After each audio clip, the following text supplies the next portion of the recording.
Erick once said, "Love can happen with anyone, but marriage? Only with women under 26. So, on my 26th birthday, Erick tricked me into traveling far away, just so he could propose to the new intern. He ordered the bodyguards to block the entrance and warned them, "Don't let Victoria come up." But I never showed up.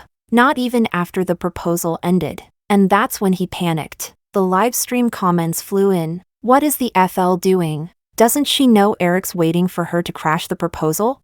He's shattered. Completely. Sensitive souls need a love that never cools down. She's changed. If it were me, I'd hug his thorns and love him even if he hurt me. I smiled. No tears. No drama. I turned and boarded my flight abroad. I guess, maybe it really was my fault. I admit, I did change. Chapter 1. Erick was in a bad mood. I could feel it the moment we woke up. When the alarm rang, I was still half asleep, but muscle memory made me reach over and turn it off. Then I rolled over, trying to hold him. He dodged me. I woke up instantly, eyes flying open. All I saw was his back as he silently put on his clothes. His energy was ice cold. Without saying a word, he walked out of the bedroom. I sat on the bed, stunned, a sinking feeling in my chest. I instinctively glanced at the livestream comments. The comments were exploding. Still spacing out? Erick is about to explode.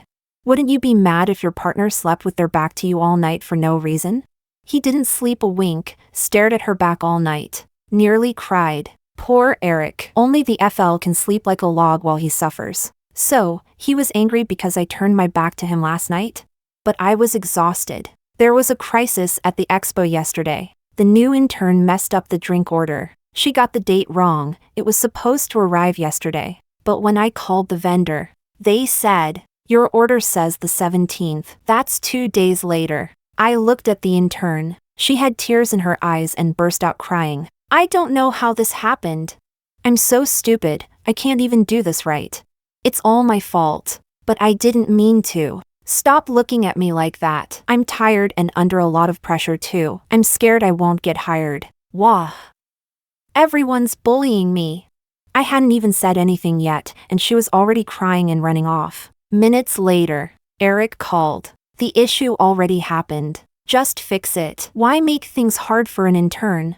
The way he defended her pierced me like a needle. The livestream comments laughed their heads off. There he goes again, begging for attention. My wife hasn't messaged me in 112 minutes. I'm mad.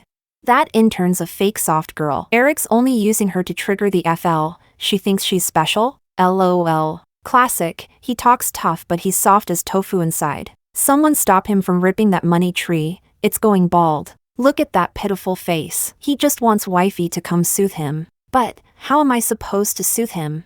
That helplessness in my chest left me speechless. Pablo rushed over. "Victoria, we got a backup. Our old supplier said they'll help, but we need to unload the goods ourselves." Finally, I exhaled in relief. I told the person waiting silently on the other end of the call, "Got it. I'm busy right now." Hanging up. That wasn't the response Erick wanted. I should've, like the comments said, dropped everything and run to him. Told him he mattered more than anything. But I couldn't. Or maybe I just couldn't anymore. Chapter 2. The entire day, setting up, hosting, cleaning up, left everyone drained. By the time I walked out of the venue, Erick was waiting by the roadside, smoking. The cigarette smoke curled around his face as he watched me with detached eyes, like I was just a stranger on the street. I froze. For a moment, I was even afraid to approach him. Would he talk to me? Would he shut the car door in my face before I even got close? Or sneer, "Who are you? Do I know you?" I'd seen it too many times. I'd have to cling to him, act cutesy, to soften his anger. But I was so tired. I couldn't even muster a smile. Just then, the intern Lily skipped over. "Boss, you actually came to pick me up? I was just joking before. Hee hee. You're so sweet. Let's go. I'll take you for some Yunnan noodles."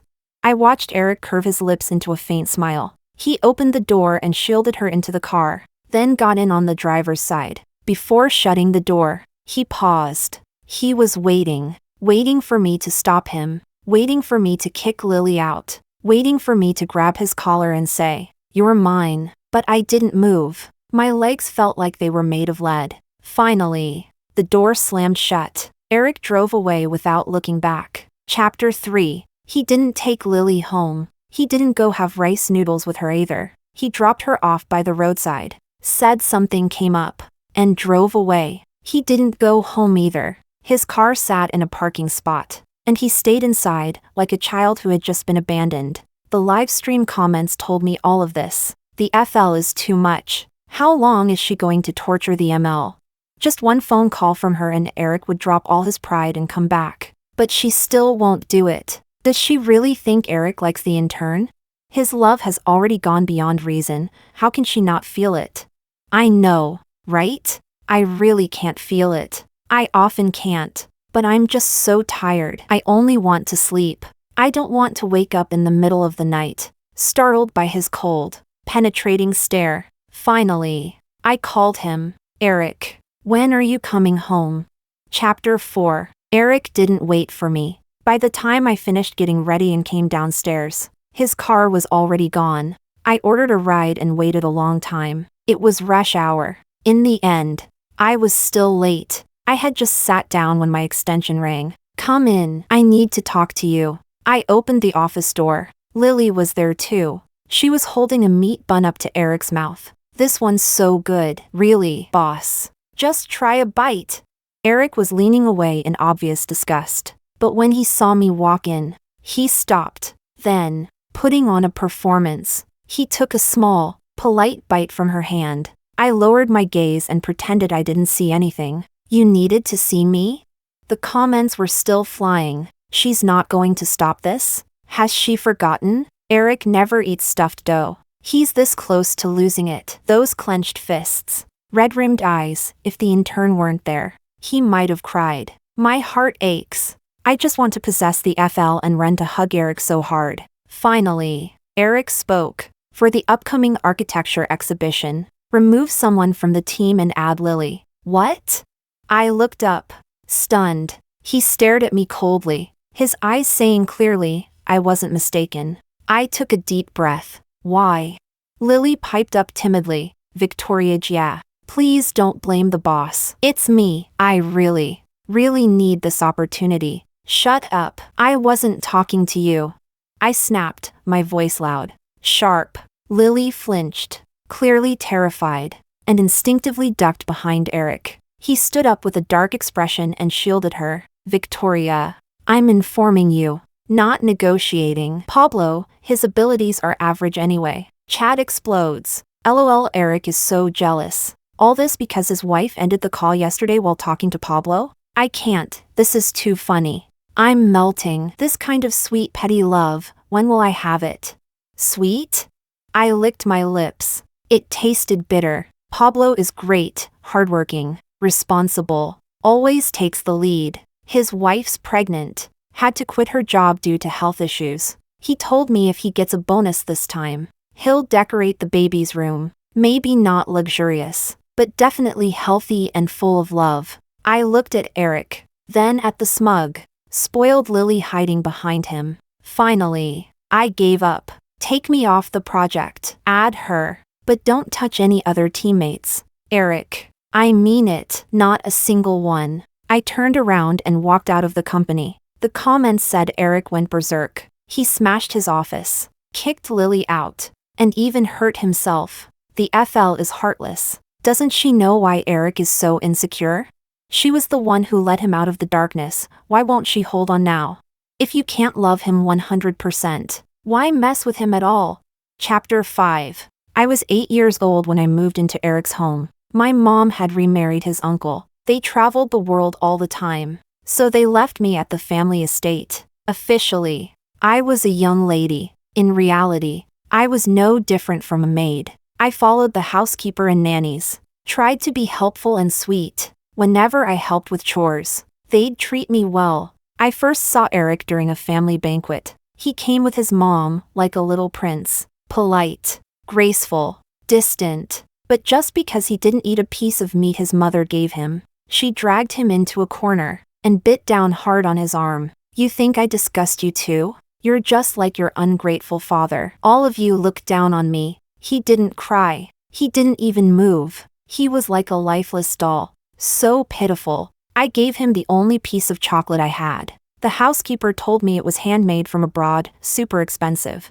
I'd been saving it to give to my mom when she returned. But at that moment, I thought it was okay to give it to Erick. After that, every time he came to the estate, I gave him my hidden stash of snacks. He ate in silence. I chattered nonstop. And then?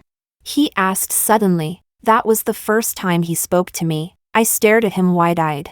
Then the bird flew away, and the kitten pounced and missed. I laughed so hard, and the kitten glared at me. You know what? It glared at me.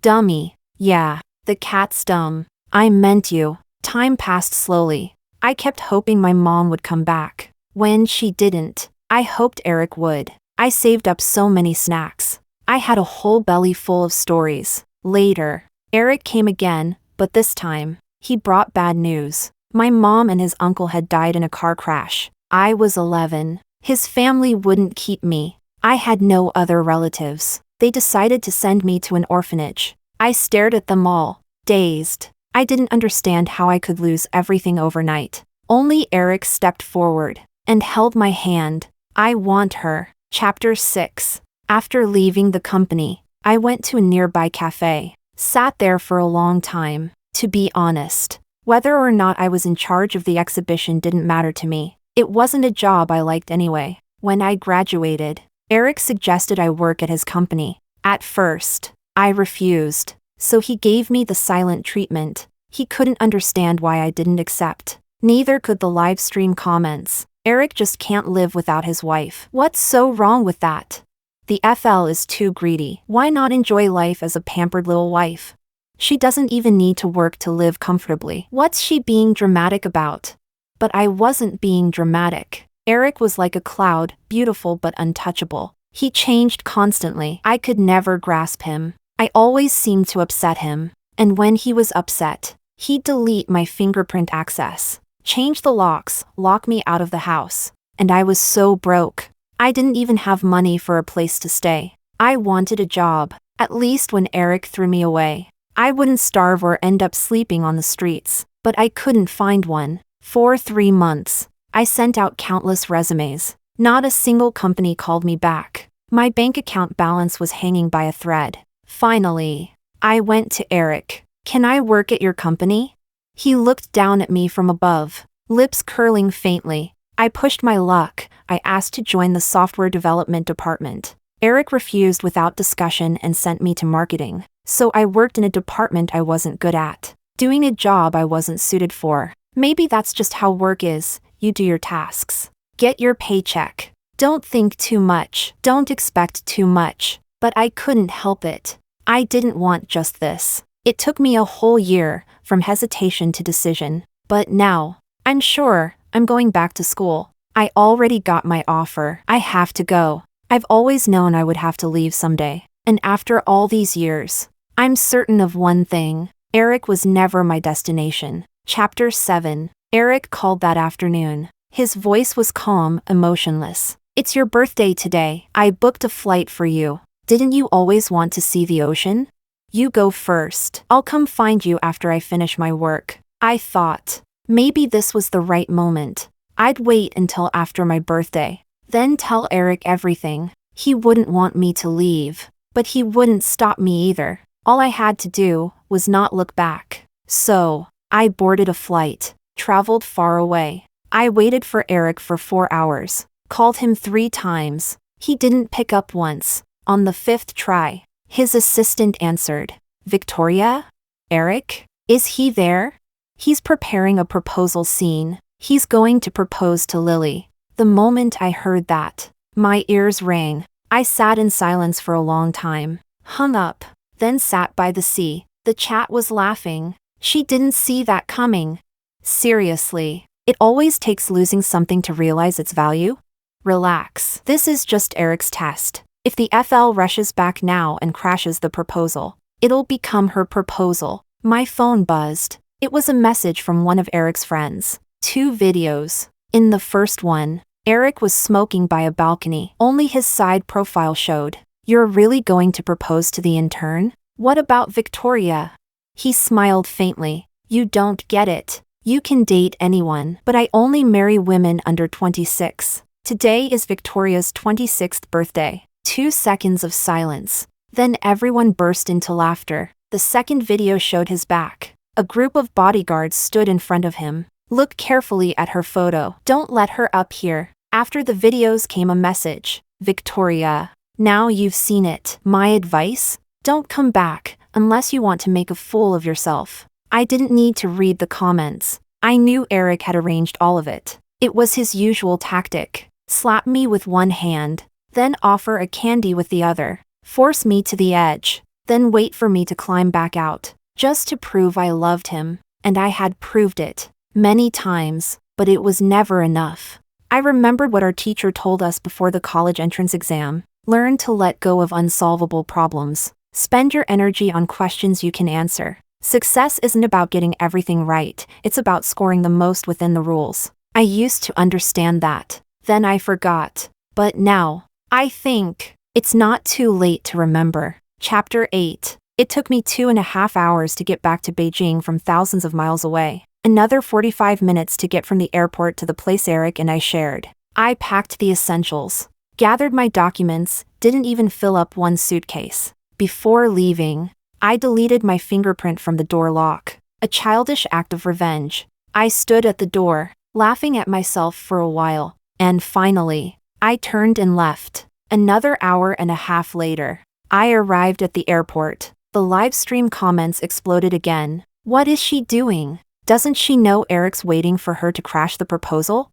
If she doesn't show up in the next 30 minutes, it won't be fake anymore, he'll really go through with it. Fake? The man's already shattered. Sensitive people just need a love that never cools down. She's changed. If it were me, even if Erick turned into a thorn bush, I'd still hug his thorns and love him. I lowered my eyes, then raised them again with a calm expression. These comments, just like Erick, had clipped my wings and chained my feet. They told me Erick loved me. At 13, he cut off my long hair. The comments said, don't resist. He only did it because another boy pulled your hair. You're his, your hair is his, no one else is allowed to touch it. At 14, he left me alone on the side of the road. The comments said, it's your fault. You shouldn't have helped that boy with his homework. Erick was jealous. But look, he didn't actually leave. He just circled behind to follow you. At 15, the birthday cake I made with my own hands was tossed into the trash. The comments sighed, he was trying to carry your school bag. How could you reject him? Don't you know you rejected his heart? At 16, I was told it was time to confess. He'd reject me 1,000 times, but I had to be persistent until he was satisfied. At 17, Erick said yes. The comments said, see? He finally softened. At 18, he changed my college application without telling me. The comments said, it's a test. Which matters more, Erick or your future? That was the first time I broke down. I cried and told Erick, you matter the most. You're the most important person in my life. Without you, I don't know what would happen to me. You gave me a place to stay, food, tuition. I'll say yes to anything you want. But Erick, I really want to go to that university. He asked, do you love me? Or are you just repaying a debt? I clawed at myself and forced a smile. I love you. Chapter 9. I didn't expect to run into Luis at the airport. He was a few years older than Erick. In their circle, he was like the elder brother. When Erick and the others were still brawling in alleys, Luis had already taken his company public. He'd made major achievements in gaming and software engineering. Back in college, I'd thought, one day, I'll become someone like him. I'll catch up. I'll surpass him. But he hated me. For someone like him, always composed, barely expressive, liking or disliking someone usually didn't show. But he had directly said that he didn't like people like me. Erick once asked me, when did you piss him off? I shook my head. I don't know. Then he warned me, next time you see him, avoid him. Even I can't protect you. Remembering that, I turned to walk away. But his assistant stepped in. Miss, Mr. Luis invites you to join him. Would you honor his request? I tugged at the corner of my lips. Luis wasn't someone I dared to refuse. And honestly, I was curious, why was he inviting me? So I went over. He wore rimless glasses, eyes fixed on his laptop, didn't even lift his head, just asked coolly, "What do you want to drink?" "I'm fine. 2 espressos. Got it, boss." The corner of my mouth twitched. No one spoke up for me. Finally, he looked up, took off his glasses and rubbed his brow. "I needed something to stay awake. Figured you wouldn't be sleeping either." "Oh, was that an explanation?" "Thank you." He looked at me with deep, calm eyes, an air unique to those in power. But the words that followed had a gossipy undertone. "Are you running away?"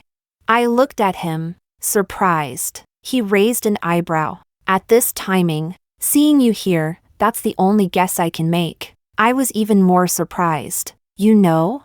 He tapped on his phone, opened a live stream, and slid it toward me. "The whole city knows." On screen, Erick was holding a bouquet of roses, walking slowly toward a girl at center stage. He was proposing, a live-streamed proposal. Luis closed the phone. "You're not going?" "No." He nodded slightly. "At least you're not stupid." Just then, Luis's assistant brought over the coffee. He pushed a cup toward me. "Drink it. If you're going to leave, at least leave clear-headed." For some reason, his words felt loaded. I couldn't help myself. I finally asked, "Mr. Luis, why do you dislike me?" Luis didn't answer right away. He took a sip of coffee. His Adam's apple moved as he swallowed. After a moment, he spoke. "I have a question too. Do you remember me?" I froze. I didn't recall ever crossing paths with Luis. He only returned to China in recent years, and I'd never been to the country he lived in. He seemed to notice my confusion. Luis smiled and suddenly leaned closer. "You want to know why I dislike you?" "I despise people who squander their talent." Then he said a name. I stiffened instantly. It was from an algorithm competition I'd entered when I was 19. I won second place. But before I could step onto the podium, I rushed back to China. Something had happened to Erick, after a fight with his mother, and because I wasn't around, he had a stress reaction and slit his wrists. He spent 6 months in the hospital, and I stayed with him the whole time. During that period, I received an invitation from a game studio. They wanted me to join a project building a new engine. They said their company was. I didn't listen to the rest. I hung up the phone, because Erick was acting up again. Suddenly, I looked up. That voice, it was Luis. "Looks like you remember now." He stood up. I always regretted not getting that little genius to join us, but I figured she'd find an even bigger stage. Instead, she ended up doing sales? Marketing? "Victoria, do you regret it?" Luis was gone. The cups had been cleared from the table, as if nothing had happened. But I knew that wasn't true. I lowered my head into my hands. Do I regret it? I don't know. At 19, Erick was everything. At 26, I just want to find out who Victoria really is. That year, I fired a shot at my dreams. Years later, the bullet landed right between my own eyes. Chapter 10. Victoria hung up the phone. Erick stood frozen for a long time, until a friend walked up and nudged him. He handed over his phone. Dazed. "Check. Is my phone broken?" "What? No. It's fine." "No way. If it's not broken, why did Victoria hang up on me?" His friend paused, scratching his head awkwardly. "Victoria hung up? What nonsense are you talking?" Erick shouted, clutching the phone and storming off. "Victoria never hangs up on me." He rushed downstairs, grabbed one of the bodyguards. "Did you hurt Victoria?" "I told you, just put on a show. Don't touch her." The bodyguards looked at each other in confusion, but Miss Victoria never showed up. "What? Maybe you didn't recognize her? Or she used another entrance. Show me the surveillance footage. Check it." Everyone scrambled. Suddenly, a thought lit up in Erick's mind. Today's Victoria's birthday. She must be waiting for me by the sea. She loves the ocean. She's definitely waiting for me to come find her. What time is it? His assistant glanced at his watch. It's 1:12 a.m. The light in Erick's eyes dimmed a little, but he quickly comforted himself. It's okay, I brought her a gift. I'll make it up to her. Just over an hour late, she won't be mad. He turned to leave. Lily, who had been left behind on the top floor, finally ran over. She grabbed Erick. Boss, where are you going? We haven't finished our ceremony yet. Why stop now? Didn't you say you were going to marry me? That you liked me? And now you're going to Victoria? Then what am I? Get out of my way, Erick roared, trying to shake her off. But Lily held on tightly, her face red, on the verge of tears. You were about to propose to me. What is she to you? What are you to me? Erick grabbed Lily by the neck, eyes wild, like he wanted to tear her apart. You knew I had a girlfriend. You still flirted, seduced. I used you, and you thought it was real? He flung Lily aside. Don't let me see you again. By the time Erick got to the beach, 3 hours had passed. He had just gotten off the plane when his assistant called. They had tracked Victoria's flight. She had returned to Beijing. In that moment, Erick's suspended heart finally landed. He slowed his pace, no longer in a rush. He laughed at himself. He was being ridiculous. How could he think Victoria would just disappear? She was Victoria, Erick's Victoria. She would never leave him. She just didn't handle things well this time. Of course, he had been a bit too much as well. He thought, as long as Victoria apologized, he would forgive her. He wouldn't raise the bar again. Erick strolled slowly toward the ocean. The night sea was dark as ink, full of mystery. Suddenly, he found himself wondering, how long had Victoria waited here? What had she done? In the distance, colored fairy lights glowed around a small shop still open, selling coffee, desserts, and trinkets. The shop owner looked drowsy, propped up on the counter. Erick knocked on the table.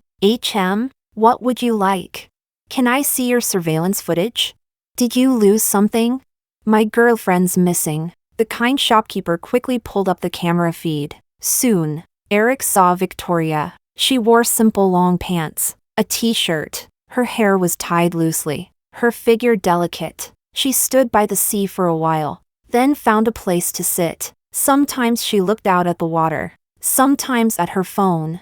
But mostly, she just stared into space. Time ticked by. Every 40 minutes, she would make a call. Erick's hand, hanging at his side, twitched. All those calls were to him. He had been smoking, watching his phone ring, and didn't answer once. That feeling was exhilarating. He liked seeing Victoria anxious, helpless, even crying because of him. Her pain was proof of her love. But now, watching her calmness on the footage, Erick felt a fracture inside himself. No breakdown, no desperation, just like she was completing a task. He fast-forwarded those videos his friends sent Victoria. He had arranged them all. He wanted her to panic, to regret, and nothing. Still water, stillness, calm. In an instant, it felt like a giant hand clutched Erick's throat. He didn't even know what he was panicking about, just that it was tight, suffocating,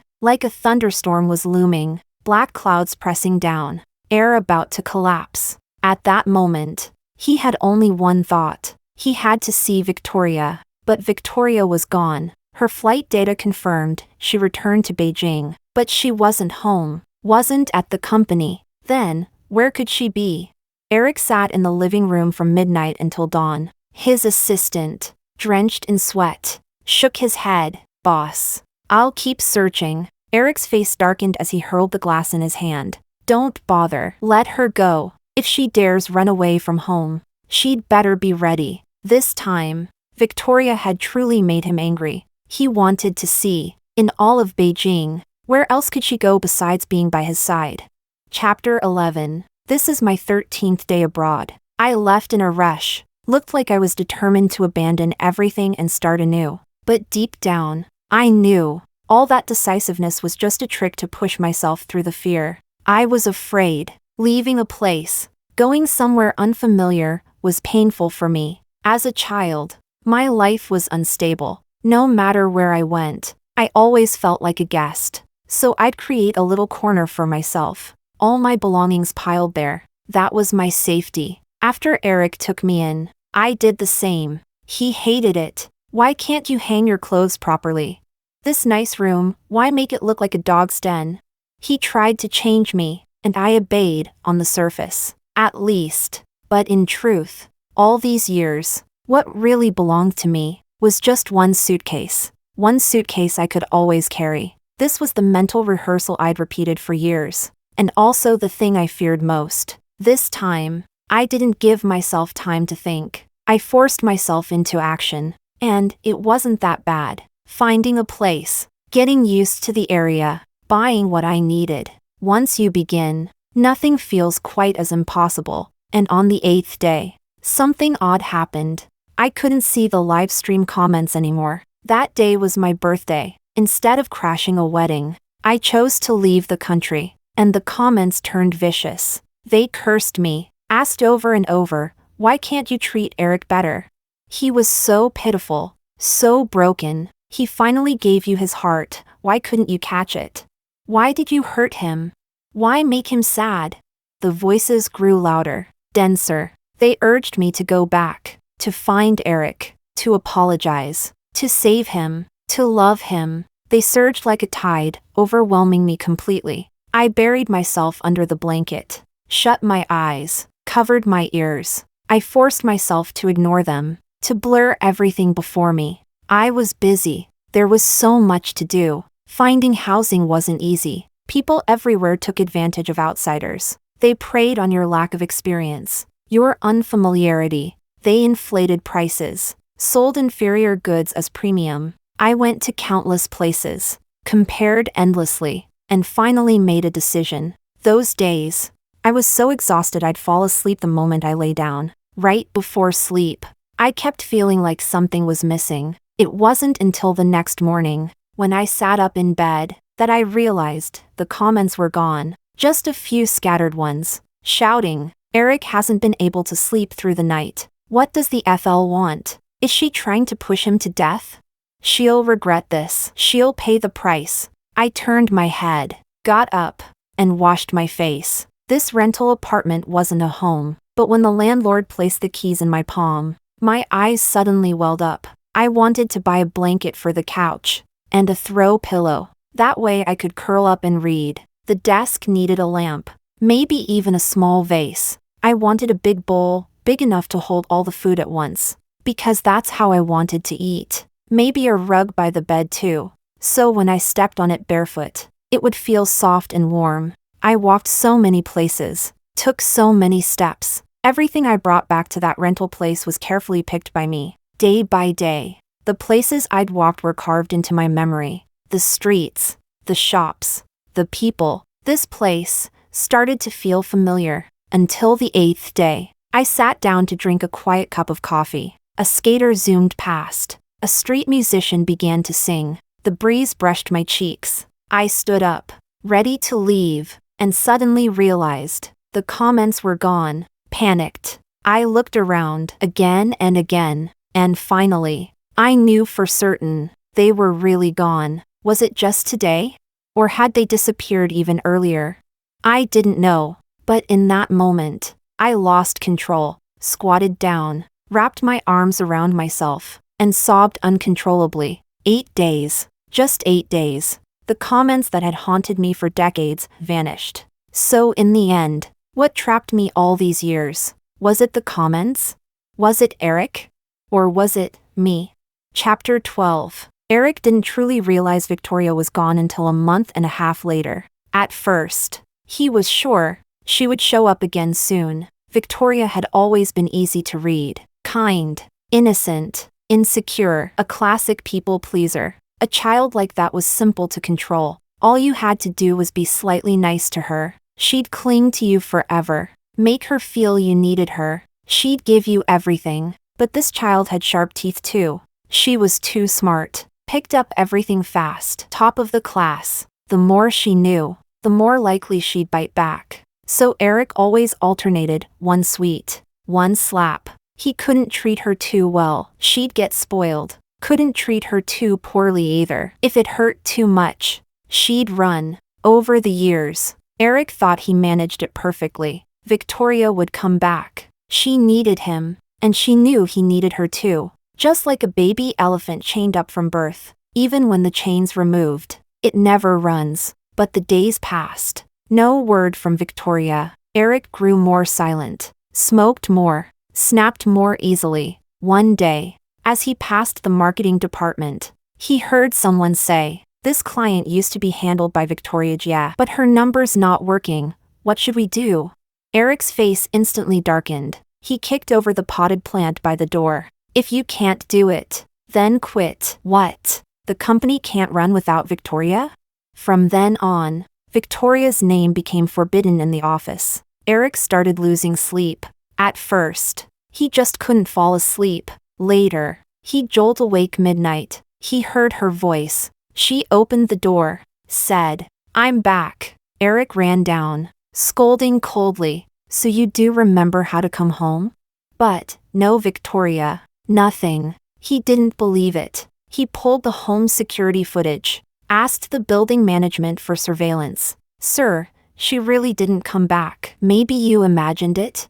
Erick returned home, face stormy. After that, he couldn't sleep at all. In his office, pressing at his pounding temples, he exhaled shakily. "Victoria. I feel awful." The moment the words left his mouth, he froze. A sharp, suffocating pain clutched his chest. He couldn't breathe. "Boss, are you okay?" He grabbed his assistant. "Find her." "Find who?"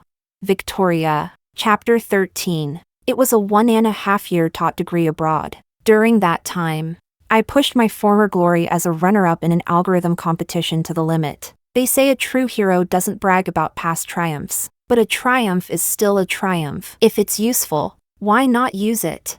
Algorithmic thinking is like muscle memory. I picked it up 10 times faster than any beginner. Soon, I joined a lab. In my second semester, I applied to be a teaching assistant, partly to ease financial pressure, partly to pad my resume. Naturally, my schedule got tighter and tighter. I was even pulling all-nighters to run experiments. Later, I went with my professor to observe a competition, and unexpectedly ran into Luis midway. "Mr. Luis, long time no see." I could feel that his attitude toward me had improved noticeably. He asked about my recent life. Given our connection, I should have just kept it formal, but for some reason, I felt nervous, like a student answering to a strict senior. Before I knew it, I spilled everything: my current studies, my plans for the next stage. He didn't seem impatient. He listened carefully, then nodded. "Next semester you can start preparing for interviews. Got any companies in mind?" Maybe I was pushing my luck, but I asked, "Do you have any recommendations, Mr. Luis?" "At Abyssal Tech? Your company? You've heard of it?" I nodded furiously. How could I not know? But I'd thought that, after everything that had happened, he wouldn't want me anywhere near his company. Maybe my reaction amused him. Luis smiled slightly and handed me his card. "Then please consider us first. Miss Victoria, we have a branch office here. If you're interested." I'm returning home. I knew what he was implying, but I said, "I'll live and work normally, not hide forever." Luis nodded. "Then I'll raise the stakes. I promise. Until you return home, no one will disturb you." Warmth filled my chest. "Thank you, Mr. Luis. I'll make sure your chips double in value." Chapter 14. I graduated successfully. Nestor came to pick me up when I flew home. He's AT's chief architect. We'd interacted online over work before, but this was our first meeting. He yawned, clearly half asleep. I couldn't help but offer, "Want me to drive?" I hadn't touched his steering wheel since getting my license. But better that than having him drive fatigued. He was stubborn though, insisted on doing it himself. "The boss asked me to take you to the office first. It's urgent." "Okay, let's go." He widened his eyes. "You just got off a plane. You haven't even signed a contract and you're already being dragged into work. Don't you want to curse the capitalist overlords? Or are you just holding back because I'm here? Go ahead, curse away. I'll cover my ears." Just from that, I could hear how deep his trauma ran. I asked, How many all-nighters? That question nearly made him cry. All-nighters? Try asking how many days I haven't gone home. My wife's out there telling people I'm her free-range husband. I just sympathized back then, until I ended up in the same pit. That's when I understood. A 7-figure salary was exactly what I deserved. Chapter 15. I ran into Erick 4 months after returning home. This city's huge, running into someone isn't easy. That day, I was just exhausted. Went downstairs to grab a coffee. Then suddenly, someone grabbed my wrist. Victoria? His voice was hoarse, distorted. I turned, saw Erick, thin, worn out, and visibly exhausted. But my gaze remained calm, my heart too. I even smiled and nodded politely. Long time no see, then pulled my hand back. Goodbye. I didn't think much of the encounter, until I was about to leave work, and Luis knocked on my desk. Erick's downstairs. I looked up in shock. I'll go talk to him, but Luis stopped me. I'm telling you so you can leave through the staff elevator if you don't want to see him. I thought for a second. It's fine, I'll see him eventually. Just, not at night, and not alone. Victoria. He's been searching for you like crazy for over a year. I froze. I remembered when I first left the country. I was terrified Erick might suddenly show up. I woke in the middle of the night. Always felt someone was behind me. Only after Luis gave me that promise did I finally feel safe. Over time, I thought, maybe I was being dramatic. Maybe I thought too highly of myself. We were just an ex-couple from a failed relationship. Now we've moved on. Seeing each other again? Just a nodding acquaintance. Until now. At the beginning, Luis nodded. I hid your flight details. Otherwise, he would have found you. This past year and a half. He's done a lot of crazy things. He made a college girl named Lily drop out. Had his mother sent to a psych ward. Got kicked out by the board for violent outbursts. He lives in excess now, parties, alcohol. But the one thing he hasn't given up is looking for you. He followed you all the way to the company. Asked the receptionist your name. Confirmed it multiple times. The only reason he didn't act when he saw you was probably because his brain couldn't catch up. I've heard, he sees things that aren't there. I was stunned for a long time. Luis didn't leave. Pulled up a chair to sit opposite me. I slowly clenched the hand resting on the desk. Then looked up at him. Boss. I'm scared. What should I do? Luis suddenly smiled. Scared? Not heartbroken? If that's true, I'm very proud of you. He was joking. I laughed too. No way. Maybe once. But I've grown up. Can I apply for a restraining order?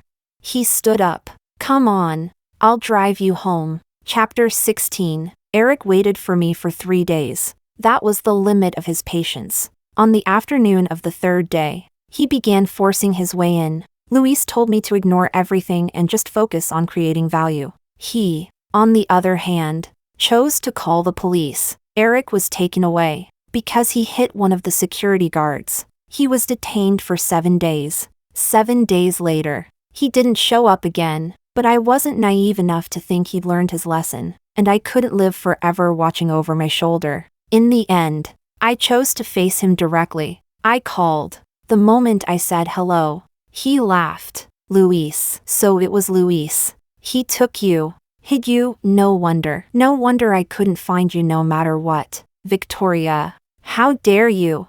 You're mine. You can only be mine. Once upon a time, Erick was the one who controlled my fate. I was a puppet in his hands. He decided everything for me. I loved him, and I feared him. Later, I wondered, maybe I didn't really love him. Maybe it was just an emotion born from fear. And then I thought, even if I did love him back then, it's not the end of the world to admit it. But now, hearing him speak like this, I let out a little tisk. So dramatic. Let's meet tomorrow at noon. Come to the company. Someone will bring you to see me. I hung up before he could keep rambling. My turf. A den full of bitter, overworked techies. If you want to call me a coward, I'll take it. But I refuse to believe he can still do anything to me here. The next day at noon, I was eating a boxed lunch when Erick arrived. He stared at me with a vicious glare. I was unfazed. Sit inside. 5 more minutes.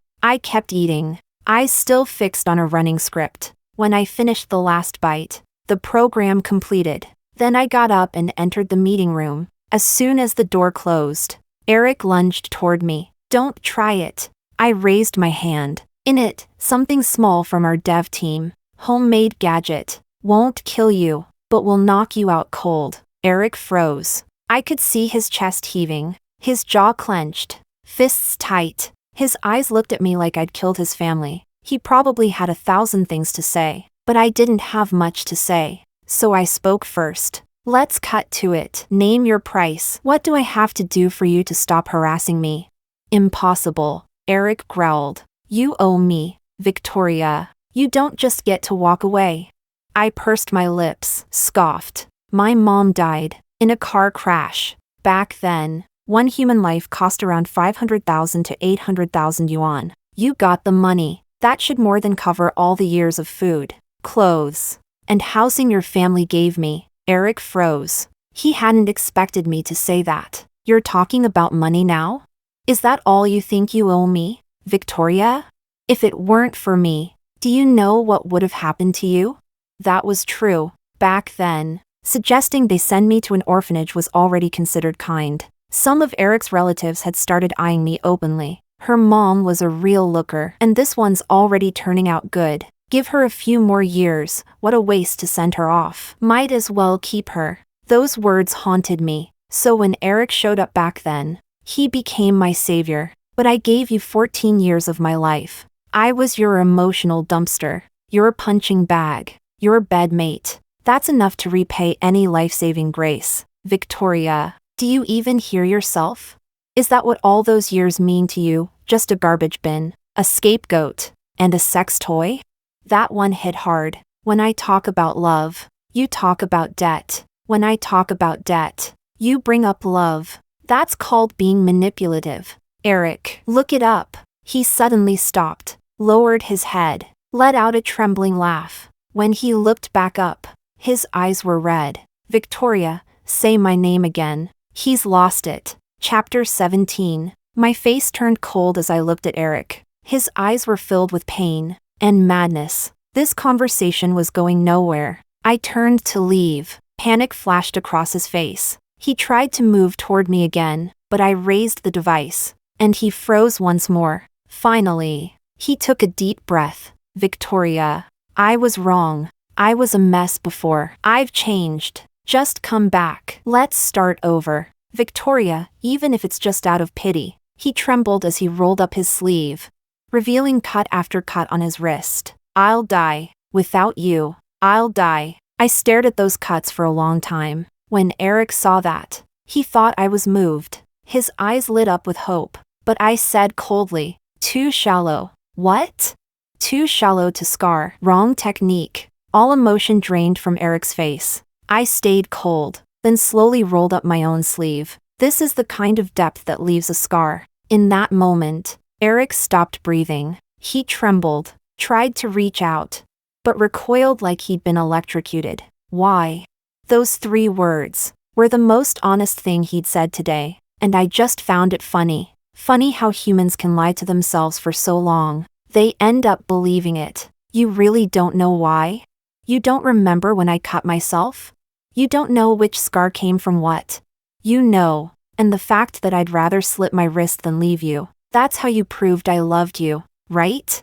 Chapter 18. Maybe Erick and I were never truly normal. There was a time when I believed that the agony between us, the life or death intensity, was what love meant. That you had to hurt to know love. The deeper the pain, the deeper the love. But after seeing more of the world, meeting more people, I realized maybe that's not true. My therapist once told me, reconciling after a violent fight releases 300% more dopamine than a peaceful interaction. This chemical high tricks the brain into thinking pain equals love. But pain only breeds submission. Only real love grows into something that makes you stronger, bolder, more alive. If a relationship needs blood to stay alive, it's not love, it's a counterfeit. Erick, there's only one reason I left you. I wanted to survive. If we stayed together, I'd either end up killing myself or killing you. No, Erick shouted. No, Victoria, That's not true. You're just mad. Come back. We can start over. I'll take you to the ocean. Erick. I cut him off. The one who liked the ocean was you, not me. This is the last time we ever see each other. You've stalked me, harassed me, broken in, assaulted others, and today, your behavior crossed the line. I'm reporting everything to the legal authorities. Our company's legal team will build a firewall within 24 hours. You'll receive a formal warning. After that, every single attempt you make to contact me will carry legal consequences. Chapter 19. Erick didn't believe it. He chased after my car, screaming through the window as police dragged him away. I didn't even get out. He kept messaging me. Each one triggered an auto-reply. This is your nth instance of harassment. The report has been synced with police records. Next step, criminal penalties. He found where I lived, tried to drug me unconscious, but I tasered him and called the police with the last of my strength. The police found narcotics and a soundproofed room in his basement, evidence of planned kidnapping and long-term imprisonment. Luis told me, even if he didn't do worse yet, the darkroom and its contents are solid evidence. Charges: unlawful detention, attempted assault, attempted rape, drug possession, combined sentencing. It won't end well. I sighed. Good thing all that gym time wasn't for nothing. Didn't expect him to actually try something, but I hit back hard enough. Should I be praising you right now? Luis asked. Absolutely. I nodded. Everything else was handled by legal. They told me Erick kept asking to see me. No, I said, without even looking up. Later, the receptionist handed me a letter. From Lily. She wrote, Victoria, thank you, and I'm sorry. If not for you, I might have destroyed my life. I smiled. Nestor asked, what are you smiling at? I replied, I accept all my yesterdays, but I won't let them define tomorrow's sunrise. Nestor yelled, Luis, you psycho, you broke another one. I froze, then burst out laughing, and laughter is contagious. Soon, the whole office was laughing. Outside, sunlight poured in. From this moment on, my bones are like blooming magnolia branches. My heart, a nebula gathering itself again, with every beat. I'm rewriting my countdown, infinity seconds until rebirth.